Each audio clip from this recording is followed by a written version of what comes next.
Welcome in, builders. Today we are going to take a look at RimWorld and RimWorld DLCs, and I'm going to talk about each one of them. And I thought a good way to maybe organize my thoughts was to make a tier list. So we're actually going to look at RimWorld and its DLCs. I'm going to talk about each one, what they brought, and where I think they land on the tier list. Tier list being very subjective, of course, but I want to mainly look at it from the perspective of somebody who's thinking about getting RimWorld, or maybe you just have base RimWorld. What DLCs do I need, quote unquote, need? What DLCs might I want to get first? Maybe there's one that doesn't appeal to you at all. Is it skippable, or is there something that maybe you just don't know about and it's a feature that you would want? So let's jump into this. So first up, this one's going to be a little weird. We have base RimWorld, and I did decide I wanted to keep it on here. Now, each of these DLCs is not standalone. You do require base RimWorld if you wanted to add a DLC to it. RimWorld itself is a sci-fi colony building game. It is based around your colonists, your characters, and within other colony builder games, I think it is pretty good. I think some of the other big names that you would be looking at is something like Dwarf Fortress, or Farthest Frontier, or No Moria. Many games. It, for a while, was becoming quite a popular genre, although maybe it's cooled off a little bit recently. So what do you get in just base RimWorld? Well, you get world generation. You can fiddle with the map and decide how it's going to generate up. You get several different scenarios that you can choose from for starting, whether you're crash landed, or you're playing tribals, or you're a rich explorer. You have caravans that you can travel around between your different colonies and trade with other people and have other events. You can do trade, you can do research. All the combat mechanics are present. Very solid game. Can you play RimWorld without any DLCs? 100%. We did it for years before we got DLCs. This one's going to have to be relative to other DLCs because, again, you must have this if you were going to be playing it. But I think within the realm of different colony builder, colony sim type genres, I'm going to give RimWorld an S tier. I think it's up there with the greats such as Dwarf Fortress. I think Dwarf Fortress would be another S tier game. So I think if you wanted to just play the game, see if you liked it, can I get by with just base game? Absolutely, 100%. You definitely could. The first DLC to come out for RimWorld was Royalty. And in Royalty, the big bullet point items that were added is a new faction, the Imperial faction. Along with that, they give you the opportunity to gain titles with them, so you can become like a baron and raise through the ranks. There's a new victory condition where you host the Stellar Monarch, and then they'll take you off the planet. You got many new quests. I think a lot of people forget how bare bones quests used to be. This added quite a few to them. Another major one is Psycasts. Psycasts are a way to give your pawns psychic abilities. These are mainly gained in two ways. One, you either join or go up against the Empire, and you will gain Psycasts that way. Or, through the Anima tree, your tribals can meditate upon that, and it can grant them new Psycast abilities. Royalty also brought tech prints. Tech prints are like blueprints that you can add, and they will let you research new technologies, such as jump packs. So now you can have a jump pack after you get the tech print. Royalty also added persona weapons. Persona weapons are like, they're not magical, but they're essentially like AI weapons that have other abilities. So like, maybe it's bloodthirsty, so you get extra mood bonus when you're killing people with your persona weapon. They're pretty cool. They added lots of different types of equipment along with that, so some new melee weapons, but also new weapons for range, new armors, new pieces of apparel, a lot of it obviously within the royal theme, although along with the tribals getting the Psycasts, I think that really made the tribal run-throughs a lot better. Where would I put Royalty on my tier list. So this is, again, subjective. Do I enjoy it? What do I think about the content? How much do I use it? And how important do I think it is for your experience playing RimWorld? And I think in retrospect, I like Royalty more than I used to. I think we're going to start Royalty here in B tier. I think that, do you need this to start playing? No, I think this actually makes the game more complicated. I think it's going to make it a bit more confusing with the title system, and you've got some opposing faction things that are going on. But I do think it's a solid one. Personally, it's one I use a lot because I really enjoy sidecasting, and especially mods that make use of the sidecast mechanics. And this gives me access to those. So, good solid B. I don't think there's anything wrong with Royalty. Next up, we got Ideology. Ideology is kind of an odd one because even when you're running the mod, it can range between very, very minor influence on your game. In fact, there's even game settings where you can just not have it turned on, essentially, to being the absolute critical focal point of your colony. So, why is that? Ideology brought ideologians. So, this can be either an ideology or a religion. So, ideologian, depending on how you create them. The game will auto-generate them for the different factions. You can use one of theirs, or you can create your own. In addition to that, you can also do what's called a fluid ideology, which is really a cool way to play if you've never tried it. Essentially, you start with like a very minor thing that your faction does, like maybe you like fighting in the dark.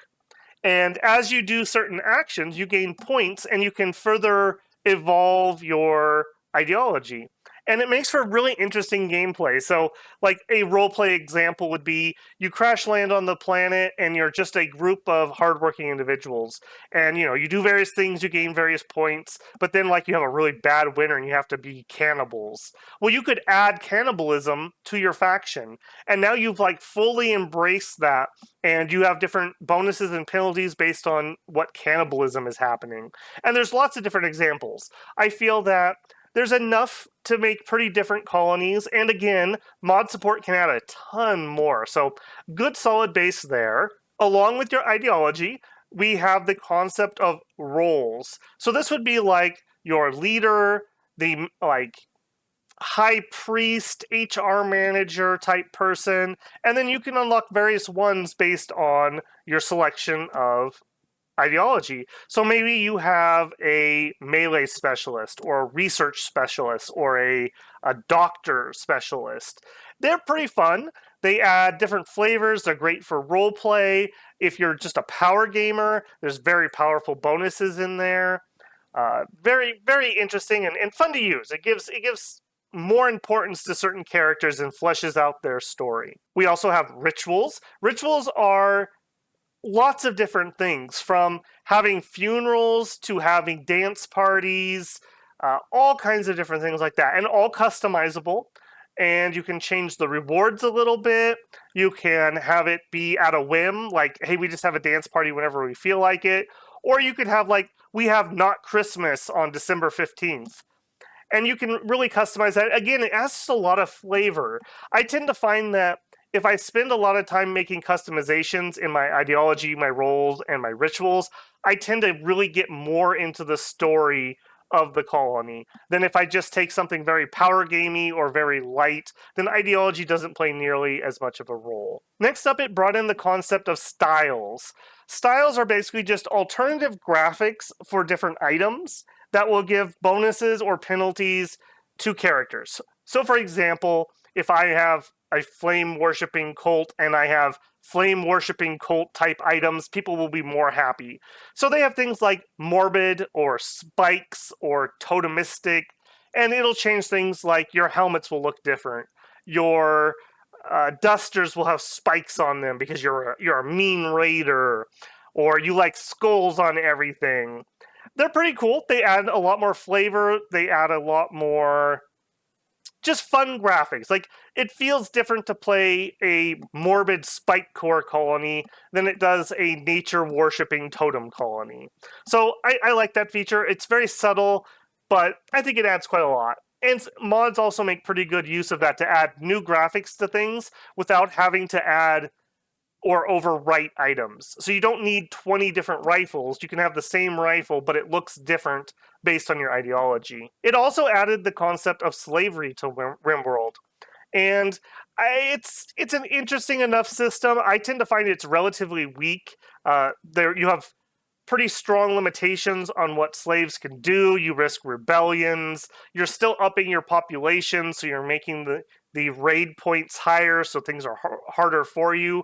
But I do think it's something that needed to exist within the sci-fi setting they had created. So can be interesting, and it can be fun to play a story where you're out saving people and you're trying to free everybody and trying to stop people who are doing horrible things to people. So I think, again, it just adds interesting role play to your colony. So those were the big ticket items here. Now, this one's a little hard to place because, like I said, if you just pick something very minor, this isn't going to touch much. But if you're playing a colony that likes, I'm going to spoil some things that came in other DLCs here, but like you worship vampires and you venerate them and you hate all pigmen and you're all cannibals and you have more and you like things that are morbid, that adds a lot of flavor to a colony. And I tend to theme my runs very heavily, so I actually enjoy ideology quite a lot. Placing it on our tier list here, I really struggled with this one because, like I said, if I'm deep into the role play, it's way up here, probably like an A tier. And if I'm just kind of ignoring it because I'm just kind of doing a very vanilla run, it's probably down here. So I think it belongs in the B tier. Do I like it more or less than Royalty? That's a really hard one. For me, as someone who's played RimWorld since back at Alpha, I think 14-ish, before it was on Steam, I would put it maybe slightly above Royalty because it allows me to flavor my runs like I was A, using mods to do before, or B, was just my headcanon that, oh hey, I'm only going to accept cannibals. Well, now I can just make a cannibal colony. As a new player, though, I think this one probably is low B tier because it's going to add a lot of extra mechanics that can be a little obtuse. You have to deal with converting people to your ideology, which makes recruiting new people much more difficult than in the base game. Overall, for my list, I'm going to put it above Royalty, but just know that caveat that I think for new players, it's probably below Royalty. Next up, we had Biotech. Biotech was a very large DLC. Biotech added pregnancy and children. And this is actually a feature that originally Tiernan had said was never going to happen. It didn't fit in RimWorld. The game was too short. Well, miracles do happen, and he saw the light and added that. Now, why do I care? That was one of the mods that I always struggled with because I wanted to have kids and children in the colonies. Because I feel like the stories that the game, as a story generator, telling about frontier colonies and tales of people surviving disasters, kids add a lot of drama to that. Both high points of watching a kid grow up in your colony and becoming the new leader or the guy that saves the colony from an attack, to the tragedy of having kids get attacked or killed or kidnapped. It adds a lot to the story and the drama. So I really like that. Some people really did not like that, and they added a setting where you can basically make kids invulnerable, or you can remove them entirely without turning off the other features. So I greatly appreciate the customizable rule sets they added here, and it's something that they seem to be moving forward with, that you can turn on and off certain features that people may or may not like in the DLC. Next up, we added genes and xenotypes. Within the lore of RimWorld, there's no aliens.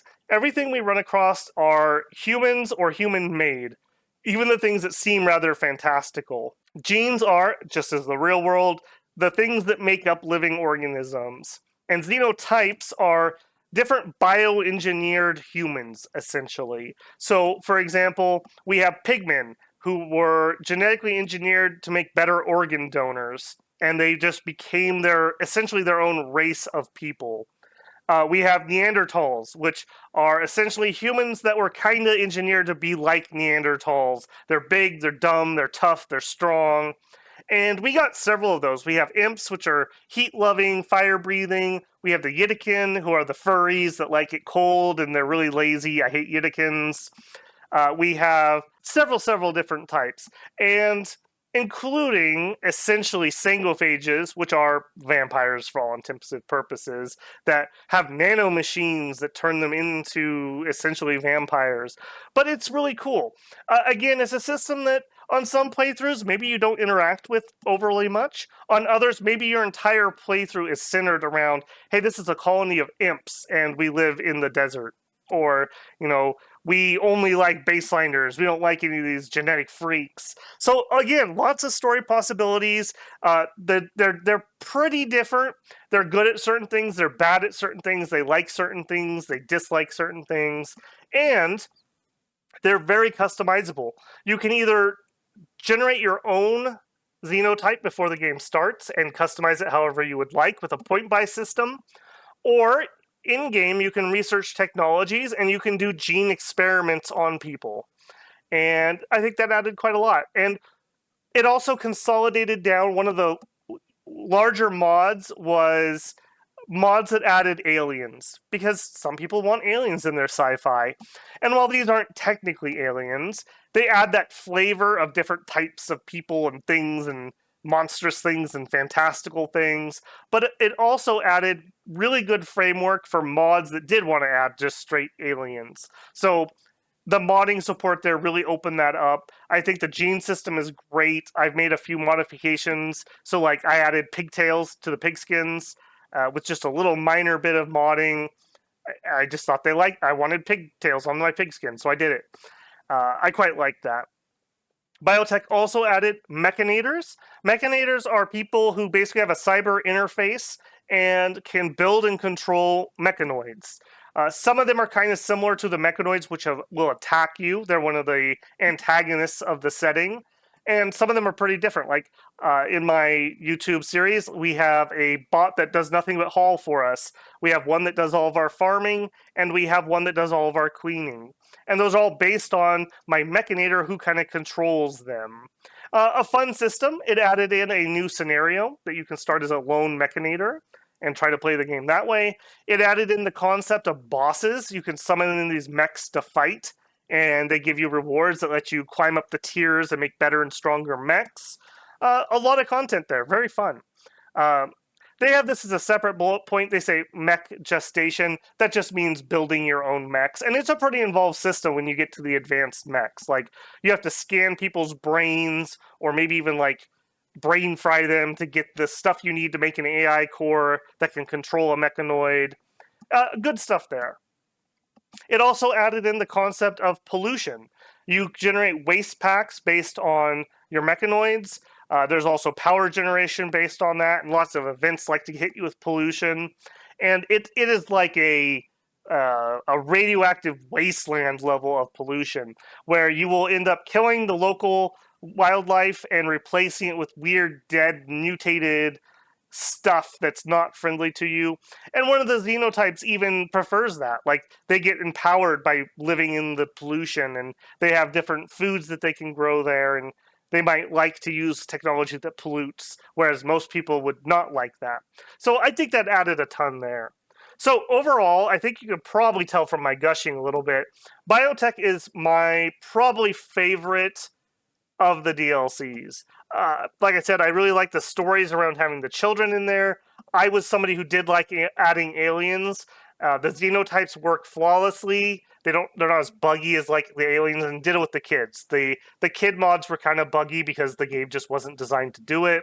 We've added a lot of modding skeleton to the game with Biotech that has allowed other mods to do even cooler things. So for me, I think Biotech is a very strong A tier, or possibly even S tier.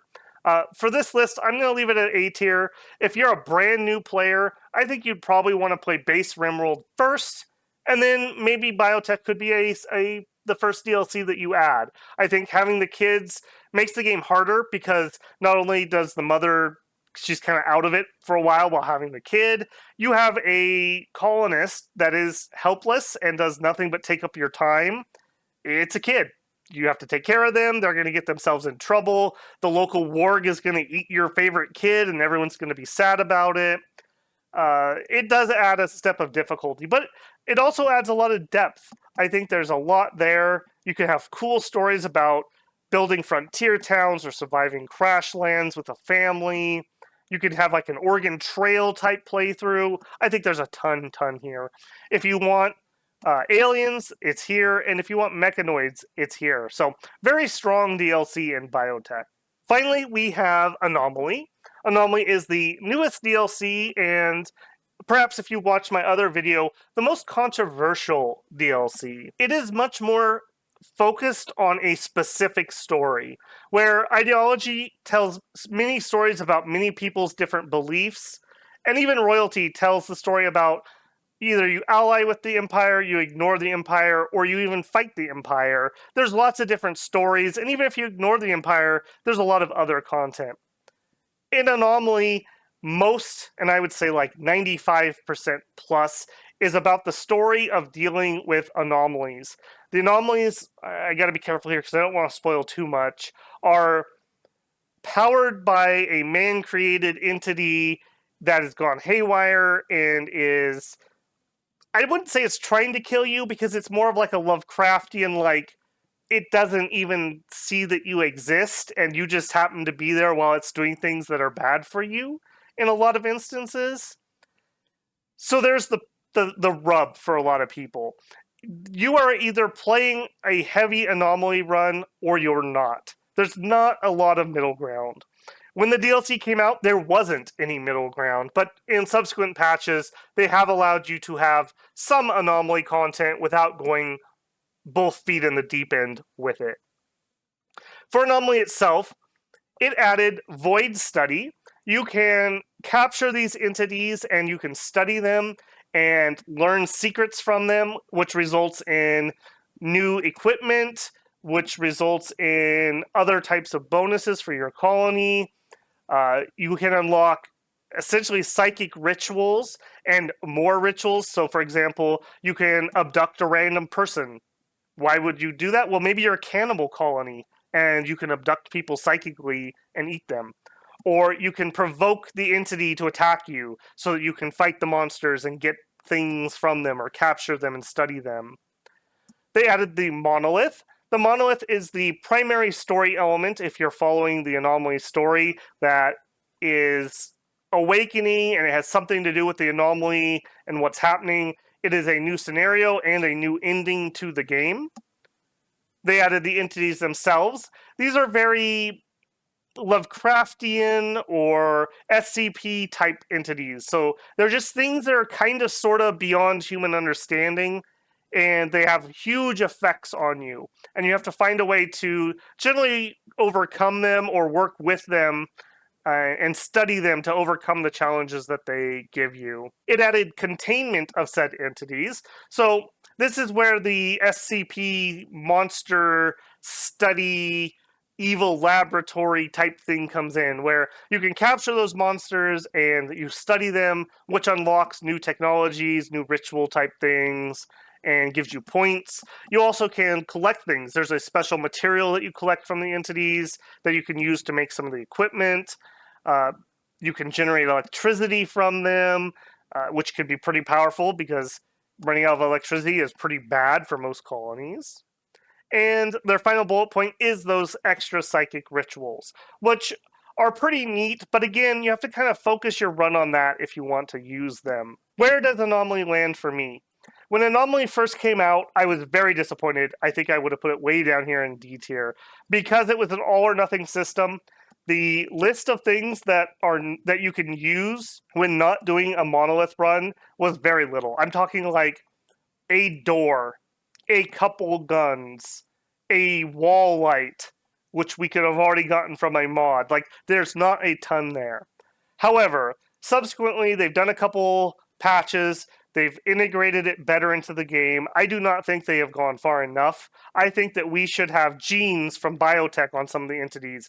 Some of the entities should give you direct psychic abilities, like from here. We did get a little bit of ideology tie-in. I think we should have had a few more. I think post-patching, for me, Anomaly lands probably in the C tier. I have a run on YouTube if you'd like to see what it's about, but it's a fun story. It's a fun run. Do I see myself doing it over and over and over again like I do with these other ones? No. I will run a few runs that are Anomaly. I'll run a couple runs where I have the Anomaly stuff going on around my colony, but it's not the focus. And then most of the time, I will probably have it turned off except for the items in my runs. Here we go. This is my tier list, coming at it both from the perspective of somebody who has a couple thousand hours in RimWorld and loves the story and roleplay aspect more than anything else, but also looking at it for, hey, I'm a new player. Do I need all this DLC? The game hardly ever goes on sale. It's very expensive. This is the order I would probably buy things in. That being said, though, if you play RimWorld and you just love SCP, go for it. Get base RimWorld and get Anomaly. There's nothing wrong with that. It'll function just fine. There's, to my knowledge, no compatibility issues if you have one thing and don't have the other.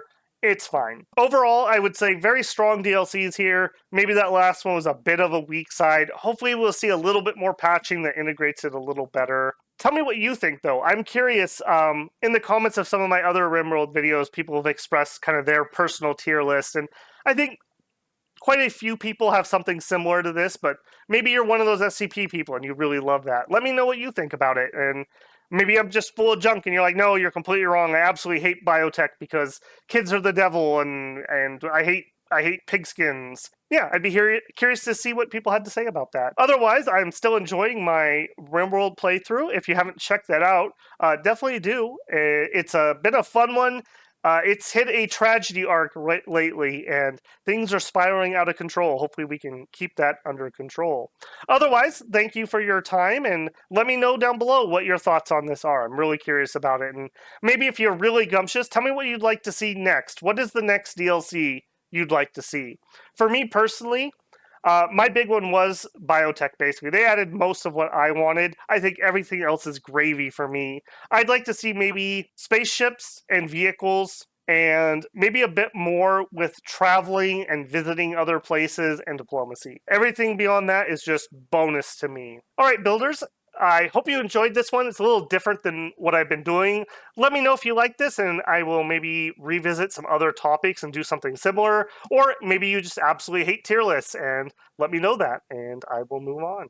Otherwise, I'd like to thank Tiermaker website for a very easy-to-use utility. If you've never done it, try it out. It's cool. It's easy to make something like this. All right, builders, take care, and I will see you in the next one. Build something cool.